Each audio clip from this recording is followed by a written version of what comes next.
વડોદરા ખાતે સ્થાનિક સ્વરાજ્યની ચૂંટણીઓને લઈને ગઈકાલે 14 વોર્ડના ચૂંટણી કાર્યાલયનો પ્રારંભ કરવામાં આવ્યો. વિધાનસભાના મુખ્ય દંડક બાળકૃષ્ણ શુક્લાએ વોર્ડ નંબર 3, 7 અને 14ના ચૂંટણી કાર્યાલયનો પ્રારંભ કરાવ્યો હતો. કારેલીબાગ અને માંડવી ખાતે બીજેપીના કાર્યાલયનો પ્રારંભ થવા પામ્યો છે. 19 પૈકી 14 વોર્ડના ચૂંટણી કાર્યાલયનો શહેર અધ્યક્ષ ડોક્ટર જયપ્રકાશ સોનીની અધ્યક્ષતામાં પ્રારંભ કરવામાં આવ્યો છે.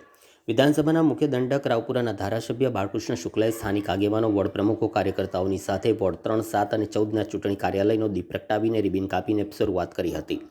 વોર્ડ નંબર 3માં 13 મહિલા, 59 પુરુષ સહિત 81 દાવેદારો છે. વોર્ડ 7માં 23 મહિલા અને 47 પુરુષ સહિત 70 દાવેદારો છે. વોર્ડ 14માં 14 મહિલા અને 48 પુરુષ સહિત 62 દાવેદારો છે. જ્યારે જેને ટિકિટ મળશે તેને જીતાડવા માટે સૌ સાથે મળીને કામ કરશે તેમ મુખ્ય દંડક બાળકૃષ્ણ શુક્લાએ જણાવ્યું હતું. આજે અને આવતીકાલે આ 2 દિવસમાં વડોદરા મહાનગરમાં તમામ 19 વોર્ડમાં ચૂંટણી કાર્યાલયનું ઉદ્ઘાટન થવા જઈ રહ્યું છે.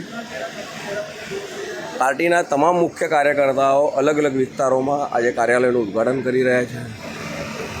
અને બીજું જે આપે વાત કરી તો દરેક વોર્ડમાં સરેરાશ 100 કરતાં પણ વધારે કાર્યકર્તાઓએ ઉમેદવારી નોંધાવી છે. પરંતુ ભારતીય જનતા પાર્ટી જ્યારે આપણે એવું કહેતા હોઈએ કે ધ પાર્ટી વિથ ડિફરન્સ, તો ભારતીય જનતા પાર્ટીમાં આ એક ફરક છે બીજા રાજકીય પાર્ટીઓ કરતાં કે ટિકિટની દાવેદારી બધા જ કરે છે. રાજકારણમાં હોય તો મહત્વાકાંક્ષા રાખવી એ કંઈ ગુનો નથી બનતો, પરંતુ જેને પણ ટિકિટ મળે છે તમામ કાર્યકર્તાઓ એમની પાલખી લઈને નીકળે છે અને જે પણ ઉમેદવાર પાર્ટી મૂકે એ કમળને જોઈને પાર્ટી એને જંગી બહુમતીથી જીતાડે છે. Thank you.